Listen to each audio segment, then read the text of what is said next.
chance to watch. Thank you, Henry. I'm hoping that everybody got a chance to watch the movie Indian Horse.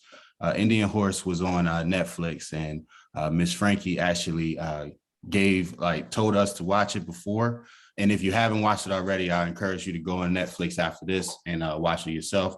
But it really made me feel a lot really empty inside. Like it was really hard to get through, just knowing what the indigenous people of this country that walked this country before us went through and are actually still going through. So, I just felt like we just needed to have this platform to really talk about that culture in ways in which we could support. So before I introduce our guest of honor today, Miss Frankee Hall, I wanted to let you guys know how I met her. So I met her earlier this year on a different panel, actually, a community activist panel led by the Man Up organization. Man Up is a prison reform organization founded by a lifer by the name of Tyree Wallace. And Tyree is currently still incarcerated. There are some representatives here. So if you could put your information in the chat, if you want to know more about that program, please reach out to them. But I met Frankee at that community event. And I just saw how dynamic of a speaker she was, how passionate she was. And I actually never even spoke to or heard a Native American speak before in that manner. So I knew I wanted to know a lot more about her. And I knew that if I had the opportunity, I wanted to bring her back to have a platform in which she can really let out her emotions and give us the wisdom that she's accumulated over all these years. So without further ado, I would like to introduce the guest of honor, Ms. Frankee Hall. Right. Wait, didn't you have a poem? I did. I was getting to that. So Ms. Frankee, actually, I wanted to read you a poem before we really dove into it, and I want everybody to listen. It's called Caterpillars and the Butterflies. So, the caterpillar is a prisoner to the American streets that conceived it. Its only job is to eat or consume everything around it in order to protect itself from this mad city. While consuming this environment, the caterpillar begins to notice ways to survive. One thing it notices is that the world shuns it, but praises the butterfly. The butterfly represents the talent, the thoughtfulness, and the beauty within the caterpillar. By having a harsh outlook on life, the caterpillar sees the butterfly as weak and figure out ways to pimp it to its own benefits. Already surrounded by this mad city, the caterpillar goes to work on a cocoon, which institutionalizes him. He can no longer see past his own thoughts. He's trapped. While trapped inside these walls, certain ideas take root, such as going home and bringing back new concepts to this mad city. The result, wings begin to emerge, breaking the cycle of feeling stagnant. Finally free, the butterfly sheds light on the situations that the caterpillar never considered, ending the eternal struggle. And although the butterfly and caterpillar are completely different, Ms. Frankee, we are one of the same. So without further ado, let's just go right into it. So, wanted to ask, where are you from? What was your family structure growing up? And what Native American tribe are you from? So, hi everybody. My name is Frankee Hall. Hihani Washte. Good morning. I am from the Crow Creek Sioux tribe in Crow Creek, South Dakota. It's made up of 3 districts. But I also spent most of my childhood growing up on the MHA Nation Reservation, which is the Mandan Hidatsa Rikara Reservation in North Dakota, formerly known as Fort Berthold or TAT, which is the 3 affiliated tribes. I think they still use TAT from time to time. So. Great. So what was your childhood like? Did you grow up on a reservation? Yeah, so I grew up on the reservation since I was, born in the hospital. And what was it like? That's so hard to try to explain. I feel like, if people watched, Indian Horse, that's, very similar. A lot of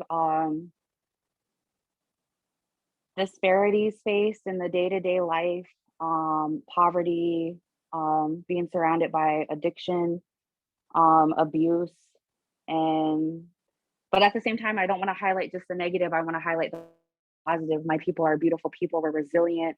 We're strong. We're still here.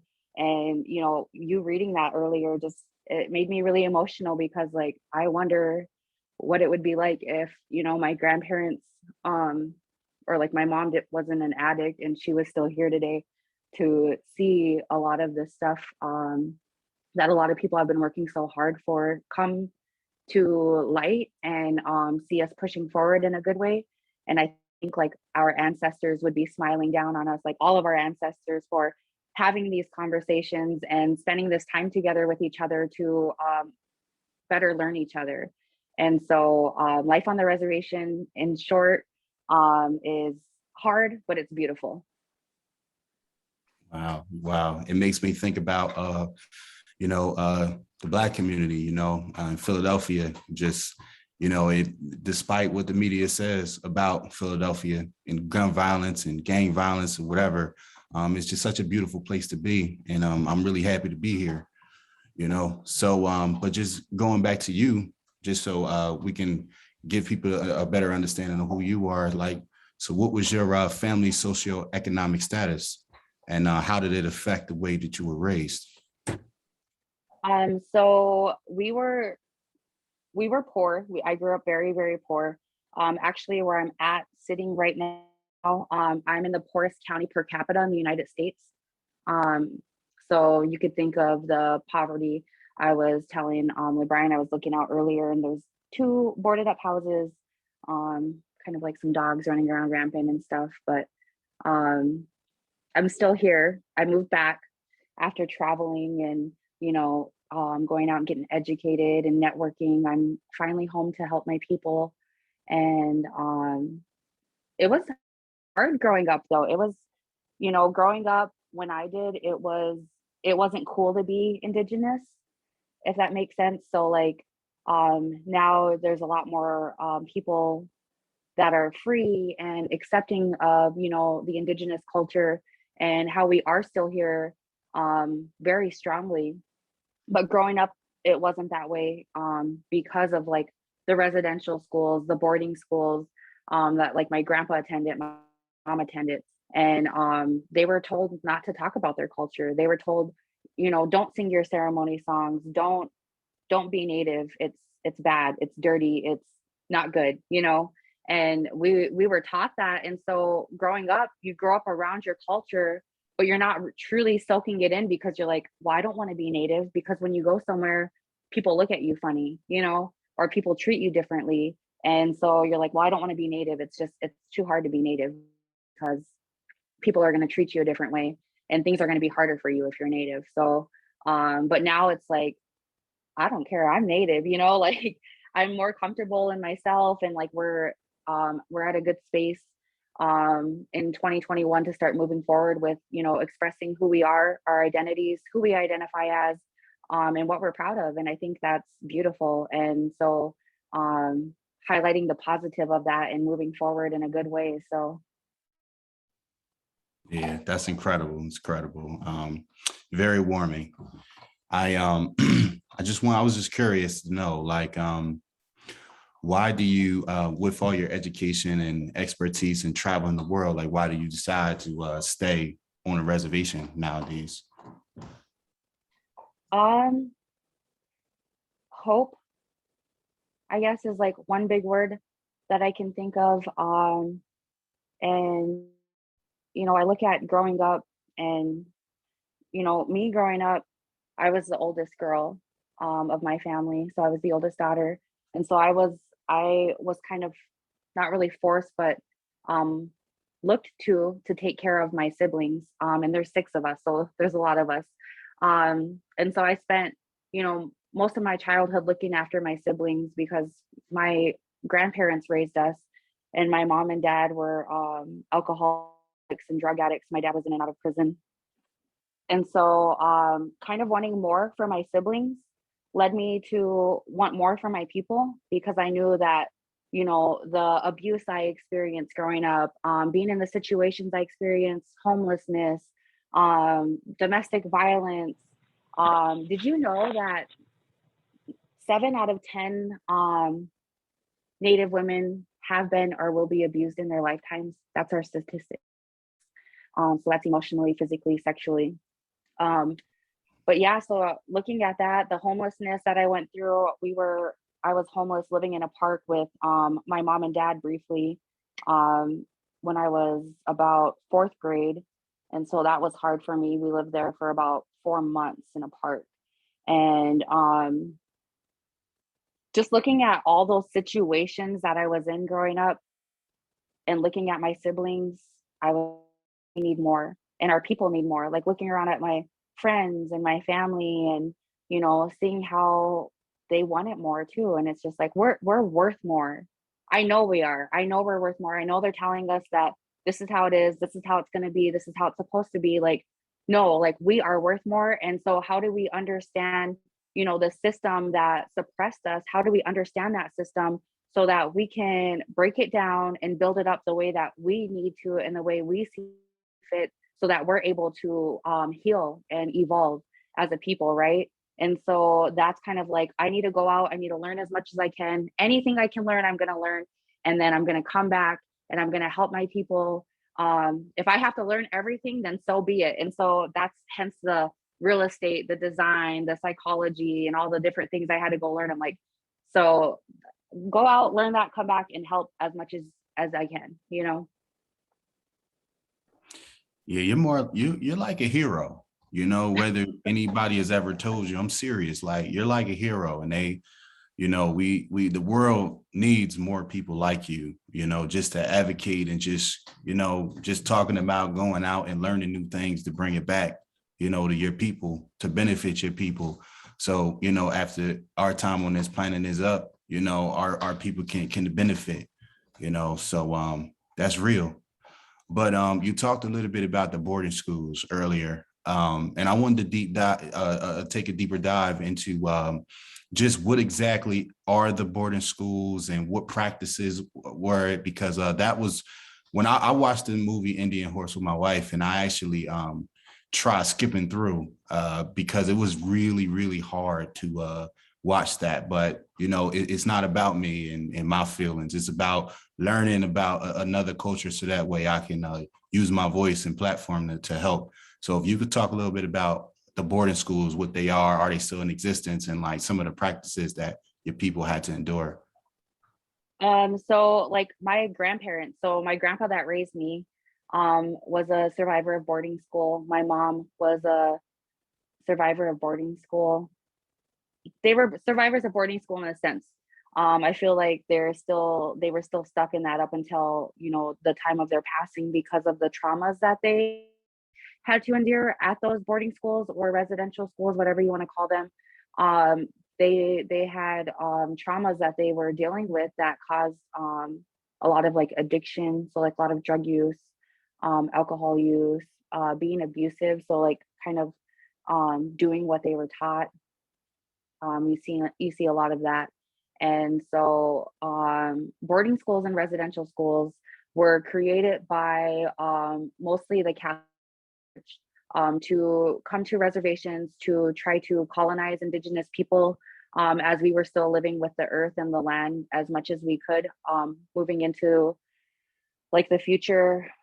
They wanted us to become more colonized, and they thought that we were savages because of how we lived with the earth and our songs and the way we spoke and the way we dressed and the things we did and how we carried ourselves. They it wasn't right, like we had to act like them, we had to speak like them. And so, being put into the system of those boarding schools and residential schools, I remember, my grandpa telling me that him and his brother were taken from their parents, without will, and taken to boarding schools, but they were separated. So his brother went to a boarding school in Montana, and then my grandpa went to a boarding school here in South Dakota. And actually, my kids attend that school as we speak. It's right down the road. from where I am. The actual true school that he was at is abandoned and is not being used. They built a new school in the same area. And it's not called Indian school. So it used to be called Stefan Indian School or Indian Boarding School. And they changed it now to Crow Creek Tribal School. So there was a little bit of a transition there. And so, yeah, hearing his stories about, oh, don't say that. Don't say that when you go places. Like, don't speak Kirato when you go places, like in front of people, because they might think something of you, think something negative of you. And so he was taught that. And so I'm like, Grandpa, why don't you want to speak your language? Or I want to hear these songs, or I want to hear these stories. And no, and it was just like, well, why not? Like, I know. And it was just that trauma from like, okay, if you speak this, like, you're not going to eat, you're going to get beaten. They cut their hair. They cut all their hair off. So as Indigenous people, like, you see boys with long hair, you see girls with long hair. It's a connection to who we are, and how we're connected to everything. So did you watch Avatar? You ever watch Avatar? They take their hair and they like plug it into everything and it like touches everything. That's like who we are, right? As like spirits. Like, so like you think of your hair, you think of your body, and like you touch something, like, so that's why we had moccasins, or like we would walk around barefoot, because like I would look at it as, if I go outside and I put my foot in the earth and I touch the soil, right? I'm touching everything, because that soil is touching the grass, that's touching the trees, and it's like moving out and it's like touching people. So like you have to look at energy that way, and how we like, project ourselves. They were told not to project themselves in that beautiful way. Like, you can't be connected. And it's just like, so that was very traumatizing for them to grow up learning that, like, this is beautiful, this is who you are. And then like, then being taught, no, this is not you're not supposed to be this way. And so, that confusion caused confusion even for me growing up, because I was like, I don't want to be Native. I want to be the other half of me. Like, I want to be this, I want to be looked at with respect. And then being a woman too, you're like, I want to be looked at with respect. You're a woman and you're Native, so that's not going to happen. And I'm like, no, it's going to happen. And so just pushing forward to try to move from that brand of the Indian, like the drunken Indian, or the crazy savage, we don't want to be that. And that's not who we ever were. And so that's wrong. And we were forced to act a certain way and be a certain way. And so now it's time to take back what is ours. Absolutely. And I seen in the chat, Asada said that, it sounds so much like slavery, and it does, which is why the movie Indian Horse was very triggering to me, because, that's how people like myself, Asada, other African Americans even got to this country, taking you away, unwilling, taking you away from your family, and everything that is cast away, and now you're forced to learn somebody else's culture and customs and adopt them as your own, and it's never a natural fit, because it's not who you are, So I understand, but now I wanted to talk more about the reservations. Now, I would say more in like the Black community, like you have the West Side and East Side and down South, it's a lot of difference, like it's Black people act very different on the West Coast and down South than they do in Philadelphia. Is it similar in the Native American culture? Yeah, actually, I live on the East Side. That's what I always say. East Side, good morning, East Side, when I go outside. So I live on the East Side on my reservation, which is kind of one of the nicer projects. But I don't like that word either, projects, but they actually call them that in like HUD, and how when they built all of these houses and stuff, they call them projects. They give them numbers, just like they give us as Indigenous people numbers. Like, we're the only race that has to have a number attached to us to prove that we're Native. Isn't that crazy? So like, I have a CIB, I have a enrollment card, and it tells my blood quantum, and has a number attached to me, and it's crazy. But so yeah, tribes are like that too. So how it's like seeing another person that's similar to you, right? You see them and you're like, oh, like, hey, like, just out of mutual respect, like, you see them, you're like, oh, what's up, So the same thing with natives, but too, like we're so different. Like, and then there's different slangs too. There's different ways they speak to each other. There's different ways they talk or they start speaking, the way they walk. Some of their values and traditions in their own communities vary from reservation to reservation. And some reservations are thriving a little bit more than others, and then some have it hard, you know. A lot of us have it hard, but some more hard than others. And so, you know, like I can tell when someone's from Eagle Butte. Like I always say, oh, you must be from Eagle Butte, because they say like certain slang words where I'm like, oh, I know you're native and you're from Eagle Butte. And so we have to laugh a little bit because they can tell like I'm from Fort or I'm from like Crow Creek, because like we say like we're like it's a slang. So they'll be like, oh, you're from Crow Creek, and I'm like, yeah, you could tell, you know. So there's like the way we carry ourselves the same way in this world, and then the outside world. You can tell too, like how somebody from a Dakota person is way different than a New Yorker, you know, like tribal or non, you're like, okay, yep, we're way different. Like the way we think is different, the way, you know, but it's what you're exposed to. And that's how, you know, I feel like that's what, you know, kind of shapes you into who you are and how you act, how you carry yourself. So yeah. Can you speak a little bit about the work that you do professionally for the reservations now? Yeah. So I was in Indian housing for a little bit. So I did housing for a while, kind of learning because I went to school for real estate. So I was like, so what are we missing here to create generational wealth and generational growth, like for our kids? Like, what are we leaving them? What are we giving them? And then that was a whole mess, like finding out about like BIA, which is the Bureau of Indian Affairs, land distribution. Um, oh, it's so messed up still. Like it's so messed up. And I was like, I'm never gonna be able to fix all of this on my own. Like, there was like land leases that were off, some that weren't accounted for. So I'm like, I wonder how much of our land was lost within our boundaries when all of this was happening and people weren't keeping paperwork, people weren't doing their jobs.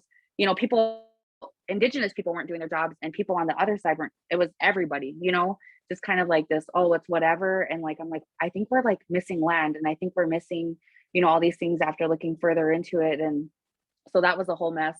And then I have a design background, and I would, you know, if you go to a build like my kids' school that they go to right now, there's some issues there with the actual structure. It's only 7 years old. And so we get these built environments that are not healthy, they're not safe.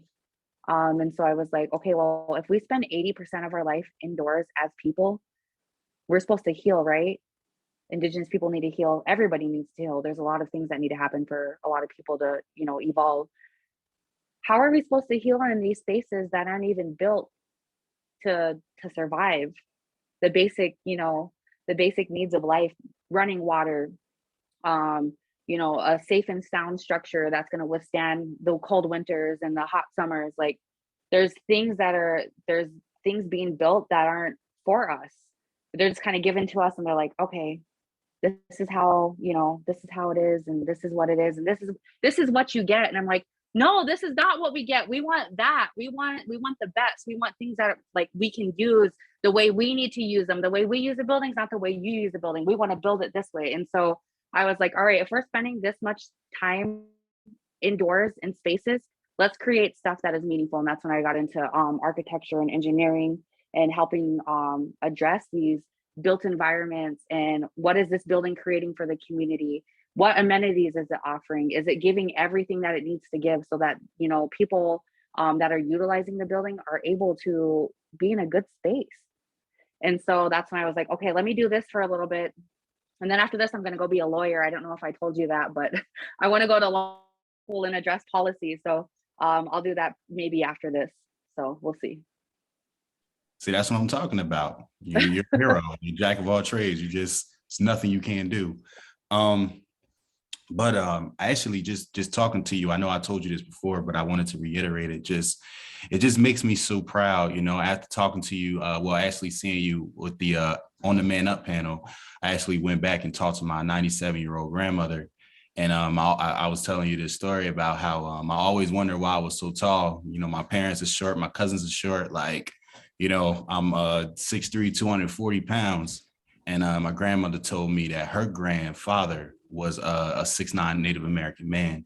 And that really, like, just listening to you and Indian Horse, it kind of like resonates more with me. And I feel like, I really want to get involved, even further, with just making things more equitable for that community as well. But, speaking about equality and what's right and what's wrong, I really wanted to touch on something that was very touchy to me personally, and I wanted to share with the group.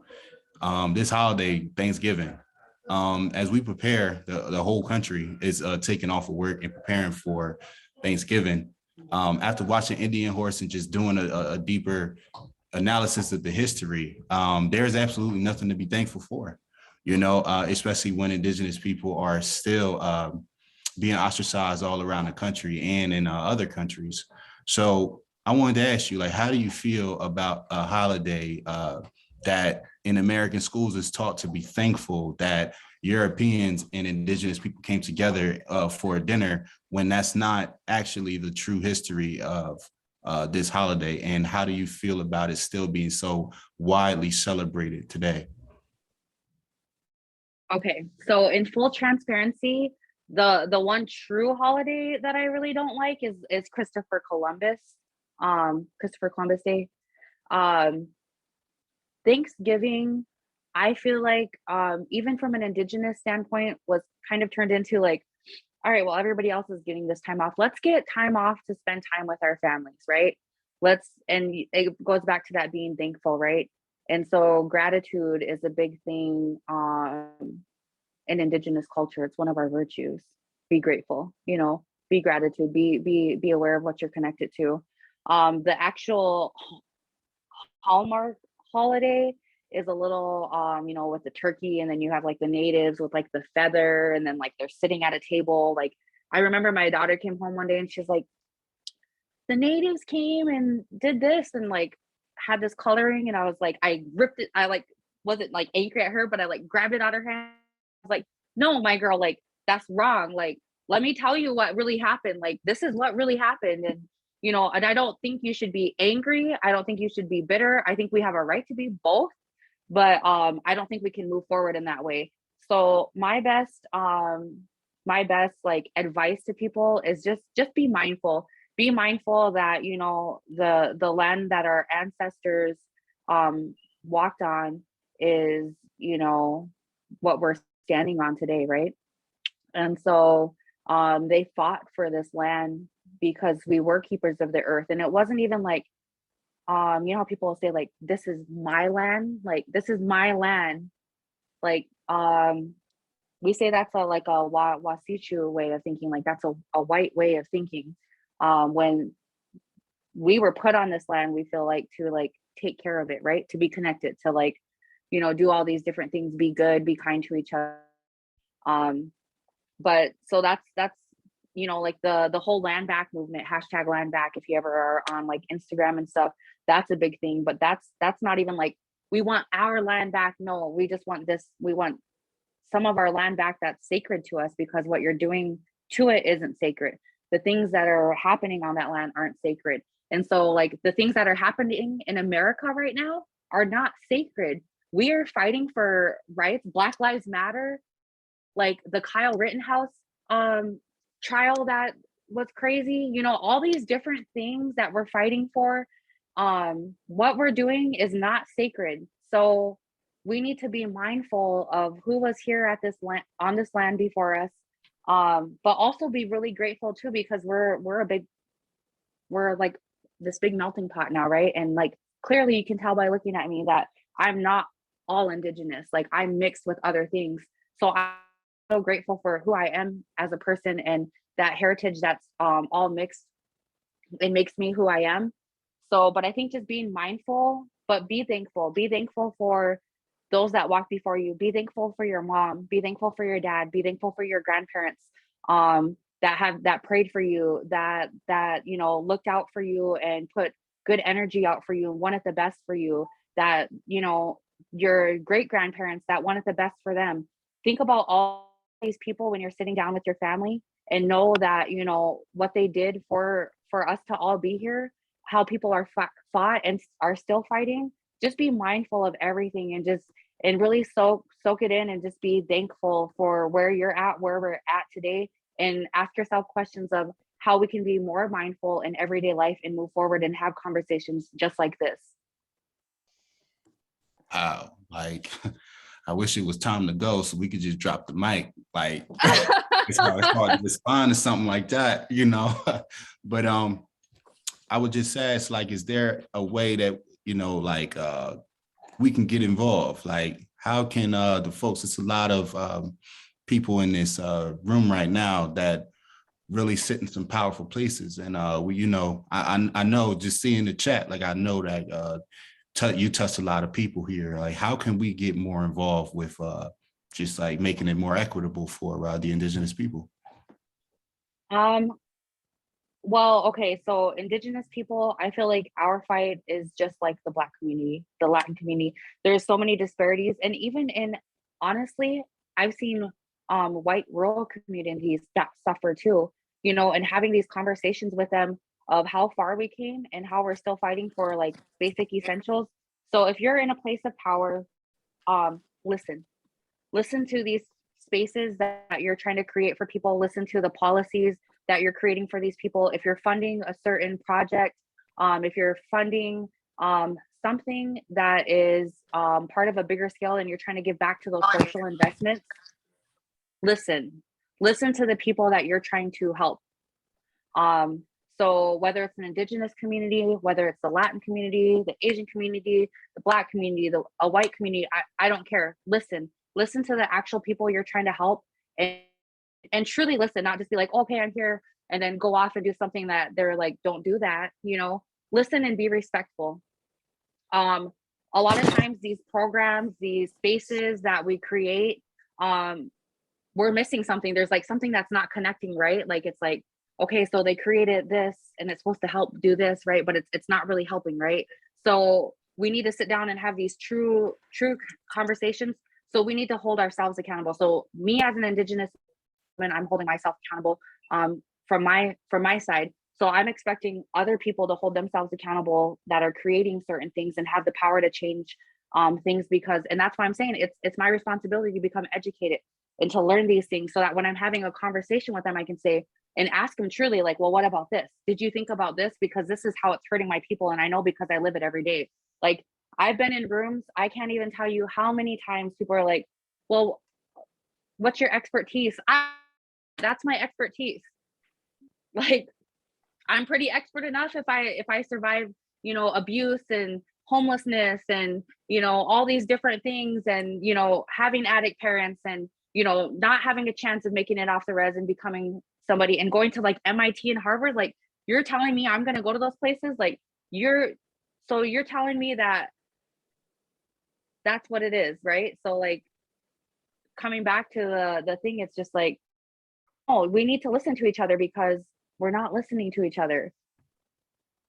We're not creating these things. We're not asking these questions. We're not having meaningful, transparent conversations. Like, we need to have those. They need to happen, and we need to be honest, and we need to be open. We need to be open-minded, because sometimes I'm listening to somebody and I'm like, oh no, that's not right.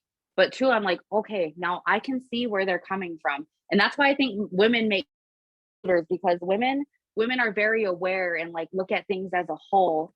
And so for them to see things from that standpoint, like, right, you have like two kids that are arguing, your two kids are arguing, and you're like, I understand where you're coming from and I understand where you're coming from. So you find like that middle, right? And so I think that's really important to look at when even male, female, what, you know, whatever you identify as, is to look at things as a whole and say, okay, it's not my vision. My story is not your story. Your story is not mine. The situations are different. So how can we come to a compromisation without leveraging who we are culturally, right? And so these are really great questions to ask when you're in those meetings, or for people of power, investors, politicians, program writers, people in the architect and engineering industry, educators. All these people just need to really truly ask these questions and have these open conversations. And open dialogue with each other so that things get done in a more meaningful way. And I think with meaningfulness, I think we can move forward faster and more successfully. Wow, incredible. And I, just sitting in the seat that I sit now at the Philanthropy Network, I try to make that a thing, like we try to call it essential collaborations, collaboration between the community leaders, the communities, and the funders that fund the communities. Because oftentimes in our world, usually it's a little bit of a gap between the community and the funders. And we would like to bridge that gap because, like, how would you know? Like, how would anybody know? You can't fill out an application, a grant application, and find these things that we're talking about right now. We're not going to be able to find that out by that. Like, we have to really start adding people to our boards and diversifying our upper management and just diversifying our workspaces, to give people that may not have had an opportunity to have a voice like that to, catapult those voices and allow them their voices to be heard. But I wanted to thank you so much for giving us this opportunity to hear from you. But I wanted to open it up for questions. I know we were supposed to stop at 10:45, but I see that chat room booming right now. A couple people with the hands up. That's so crazy. So I'll start in the chat, and then I see you, Josh. So I'll start in the chat first, and I'll go over there. So the first question is from Shaheem. Are you familiar with the Indian Child Welfare Act? If so, do you believe it is effective legislation for Indigenous children in the foster care system? Oh, geez. Okay, let me tell you a quick story. So I actually just had two native foster boys. I had them for almost a month, and that was hard. They were ages 2 and 4. They came to me. Their hair was cut. We just talked about cut. Their hair was cut. They were with a non-Indigenous family. Their hair was cut. They were so traumatized by whatever they went through at the previous house. And then their grandma wanted them, but they wouldn't give them to their grandma because they, were saying that she's older and she can't provide for them or whatever the case may be. And I'm like, no, she's been taking care of them before they got taken away. She was helping as much as she could. Their parents said they would take care of them, and then they weren't. So, but when they were with her, she was taking care of them. And so you're telling me that you're taking these boys away from the only thing they know, cutting their hair,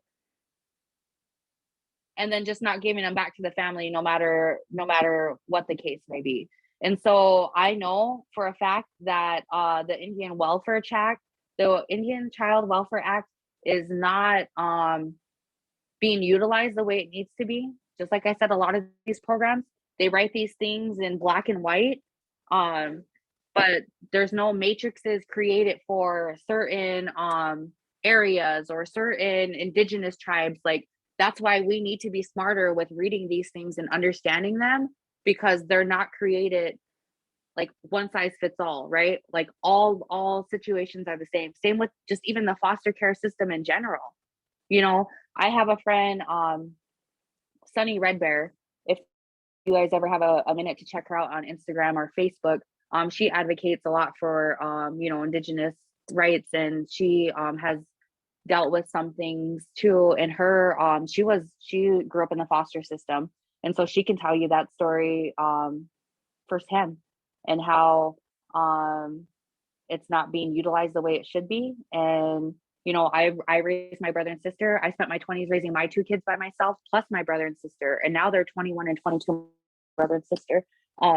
How I didn't get no help from the state. Like, they made it so hard for me. And so I'm like, so what is this even for? I remember one month I made like $12 more than what I normally made. And they cut me off of like food stamps. They cut me off of, the healthcare, all of that stuff, because I made $12 more. And I was like, I understand your policies and procedures, but you need to look at this actual situation and say, is that $12 going to make up for like the, $500 or $600 I've been feeding my family with for the month, like, and making it stretch? Like, no, it doesn't make sense. So how can we create, maybe matrix systems or different, sub policies that are actually under these federal policies that actually work for these communities and how they function? So. Right. Great question. We got another one from Wendy. A fundamental question about names and labels. Do you prefer to be Native, Indigenous, Indian, your nation's name? And what is the most respectful? It's a good question. That is a really good question. So this is actually going to be depending on the person you're speaking to. I know some people are more sensitive than others. I always say like I'm a free spirit. So I'm understanding if someone calls me Indian and I'll have to laugh and I'll be like, no, I'm not Indian. Like people from India are Indian. But at the same time, we as Indigenous people still use the term like an Indian country. Like, okay, so we're still using it. Do you know what I mean? And so it's one of those subjects that are back and forth. I honestly prefer to be called Native American, Indigenous.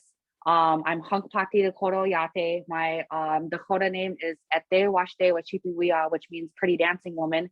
You can call me by my government name, Frankee.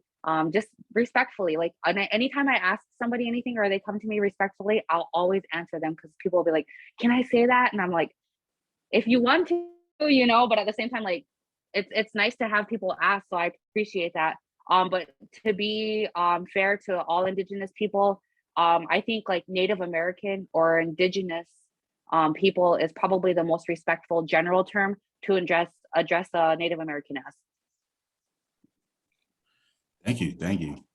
We had somebody raise their hand. Josh, you still there? You can come off mute.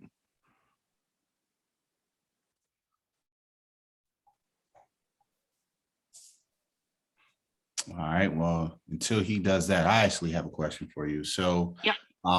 It's funny because one of my former supervisors in the room, and we actually had, I'm not sure if he still comes to Broad Street, but we actually had a Native American man come through the doors and he gets his mail at Broad Street Ministry. And I guess my question would be more like how to approach like somebody like that. I guess it coincides with Wendy's question because when I talked to him, he really, I asked him, I said, hey, how you doing? And I tapped him on the shoulder like, hey, are you Native American? He just said, yeah, but the way he said it, and then he just walked away real fast and he never spoke to me again. And he tried to avoid it. And I was just like, did I do something wrong? Was it just him? Or like, like how can we like, if like, how can we approach them respectfully, like just seeing them out and about? I think just with good intentions, because you know how it is, like you can approach somebody with good intentions and they might be like, don't talk to me, so I think always saying just do things with a good heart, a true good heart and good intentions, and approach them in that way and say, hey, just I'm trying to be sensitive to you. I just really was inquisitive if you're, are you Native American, and just wanted to talk to you more and connect with you more. I think if you just talk, and then if they're however, then I'll just be like, okay, whatever. Because I even get that, I even get that from Native Americans. They'll be like, you're Native, you're not Native. Like, okay, and I think that's one thing we just need to be aware of, just to each other in general. Like, can I come in your space? Am I allowed to ask you a question? And just doing it with a good heart and good intention, so that, regardless if I'm white, brown, black, purple, orange, red, green, whatever, like, let's be mindful of each other and let's just do it with a good heart and good intentions. And then if you kind of can read energies and you feel their energy and you're kind of like, oh, and respect that too, though, maybe they don't want to share energy with you, and that's okay too, at the same time. So I always say, because like as Indigenous people, I think every human has like an internal medicine, right? Like medicine is a way of like feeling good, right? That's how you look at medicine in modern world. So how when someone walks up to you and they're like, oh, hey, have a good day, like, how are you? That's medicine. So remember, like, that energy is medicine, and so spread it accordingly. Like, if you're giving it to somebody and they don't want to receive it, then just move forward. But just always do it with a good heart and good intentions. And I see Michael in here, so hi, Michael. I'm wearing my my bracelet today too, so it's the free Tyree bracelet, so Yeah. for the man up, and that's how we met and stuff. But Yeah. so no, I think that's important. just to remember is just always do everything with a good heart. I feel like if you do something with a good heart, there's no way. I mean, there's absolutely ways it could go wrong, but you would hope it doesn't go wrong. Definitely. Got a couple more questions. But I did want to just shout out the Man Up program, because without them, like Frankee said, me and her would have never even we would have never met. I would have never knew this dynamic woman. So thank you, Michael Asada, for putting that program together earlier this year. And I appreciate that. And y'all definitely, if y'all want to more about the Man Up program, put your information in the chat. But going back to the chat, the questions, how can we provide a more affirmative environment as a whole so folks know that we are a safe place? And this is coming from my former supervisor that I was telling you about, with the Native American man that comes to check his mail there.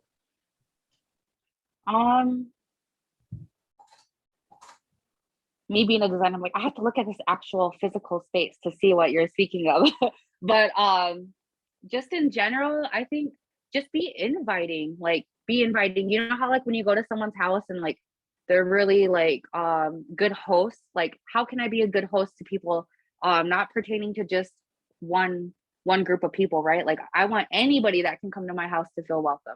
So look at these spaces we're in as like home spaces. We spend a lot of time in them. How can we make them more inviting to even just more than one group of people? Like, yeah, our focus is one group, but let's allow these other people to come in and have these conversations, because I think that's how we're going to get a lot further, and we're not missing these gaps that we talk about, right? Or these spaces that aren't being addressed. So maybe that can happen too, with just being as inviting as possible. So create spaces that bright and inviting and make you feel good, and then know that though my idea of a safe space might be a little bit different than yours, but just trying to create something in general that's warm and feels good. Great. We had an earlier question I wanted to talk. I think you might like this one. It was about reparations. Like, are you guys leaning towards gaining reparations for Native people? Yeah. So there's a lot of things going on with like land back movement, the no DAPL, like the Dakota Access Pipeline, and the fight for water. There's all these things that people are trying to do to get back rights as Indigenous people, kind of take our space and have these spaces at these tables like this to have these conversations. And there's just so much. Every tribe has all of these things they're fighting for, right? Like just like people in general have all these things they're fighting for, and it's just like, how do we do it? How do we get it done? So I think, there's definitely people in that space that are even more passionate than me. They're more kind of like in your face than me. And so I watch them and I'm like, oh, I'm not doing enough. Like, like I need to go do more somehow, some way. But, too honestly, like I look at people here and I try to tell them, if you're living in a good way and you're walking in a good way, and maybe you stayed sober for the day, maybe you checked on your grandparents for the day, you're fighting the good fight. Like that's enough. Like you don't have to do all this extra stuff sometimes, like to fight the good fight. Like you don't have to be, doing this. Maybe they're, like I said, feeding their siblings. Maybe they kept them safe. Maybe they kept them warm. I don't know. Everybody has these different points of, what is enough. And to me, those little fights are still a fight, and you're fighting the good fight, and you're walking towards justice or the good in a good way. So just keep doing that, just keep doing those little things. So that's good. Great. We got 2 more questions with about 7 minutes left. So I'll run it by you. So the first question is, isn't it important to recognize that there is not a single Indigenous story, like different tribes, states, and experiences? Yep. So my story, I always say my story is not your story. My story is not your story. Your story is going to be different than someone else that I speak to, like every tribe is the same. Their story There are some tribes out there that are thriving and evolving and doing all these amazing things. Their story's not our story, so everybody's story is different. And I think it's important to keep in mind that, maybe they have similar issues or their story is similar, but it's not all the same. And keep that in mind too, not with just Indigenous people, but other communities alike too. Make sure that, that their stories aren't the same, and to really listen to their story as a whole. Right. Thank you. And then we have Dante asked a question. To counter the efforts of the boarding schools and other government institutions attempting to whitewash the important elements of your life and culture, what specific elements of the greater Indigenous community cultures are near extinction because of these schools? And what can individual allies and institutions do to help with recovery and restoration? Support restoration. So we have like language programs in our schools right now. Like my kids take Lakota at the school that they're at. So that's like an everyday thing for them. Support those, tell true stories. Like let's get together as a state, each state, and tell the stories of their Indigenous tribes. Have someone from those tribes come tell those stories. Like, let's be honest, let's be transparent. Maybe be a little bit more sensitive to certain age groups when you're telling certain things. But really have those conversations. Let's right now that I know, like NDN Collective did a thing with the state or against the state because they were trying to not include our history in the history books of South Dakota and in their curriculum. So if you're in the education system, please look at the communities you're surrounded with and really tell their story and make sure that's included in that curriculum, so that the people and the kids that are growing up and the youth that are growing up in those areas are exposed to the truth. Because whether you like it or not, when they go outside, they're going to know the truth. They're going to see the truth. And it's just less of a shock for them if we can tell them and make them confident in what they're going into or learning or being surrounded with. And they're able to move forward better. They're able to maneuver around people that maybe they're not comfortable with or familiar with, and that they know those things. It's as simple as that, I feel like. And I know it's easier said than done, but just keep kind of working towards that, I guess, is like the curriculum, and then like really exposing kids to those different cultures in a good way from those people, from those cultures. Like, you can't have somebody up here that's non-native telling my story. Like, that's not going to make any sense, so have people that their stories tell their stories. Right. I love that. We'll leave it at there. These are that was the final question. And I just wanted to thank you, and just, I'm going to put your information in the chat. So if anybody else wants to have Frankee come and speak virtually to your organization, please reach out to her. It was definitely an honor to be your moderator today. And before we get out of here, could you leave us with something, a proverb, word of advice, something, like I just. Whoa. Whoa, that's a lot Encore. of pressure. That's a lot of pressure. No, like I always I know I'm like a good heart, good intentions, like whatever you do, just do it with a good heart. Do it with good intentions. Keep a good fight, even if you don't think it's enough, it is enough. Everything you're doing is going to be part of something bigger. So keep being a part of these conversations. Keep asking questions. Keep challenging yourself to grow. Put yourself I put myself in an uncomfortable situation just about every day. But I have to, in order to really understand things, and just grow, enjoy life, love people, be thankful, that you have a roof over your head, food, water, clothes. A lot of people don't have those things this holiday season. So just give back and know that, that you're doing enough, and keep doing enough. If you need to reach me, I know I don't have like a card up or whatever, like a virtual card, but you can add me on LinkedIn, Frankee Hall. So Frankee, last name Hall, Hall. And I'd love to have more conversations with you all.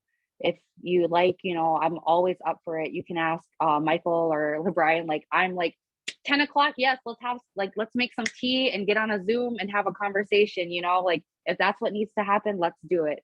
And I'm just very thankful to the Philanthropy Network and Man Up. So Michael, if you're still there, and all of you that are here today that took time out of your day to listen to my story. Like I said, it's my story. So make sure that, the stories you're getting from people are their stories too. So thank you all. I hope you have a good day. And I look forward to hearing from some of you. So. All right, everyone. Thank you. Have a good rest of the day.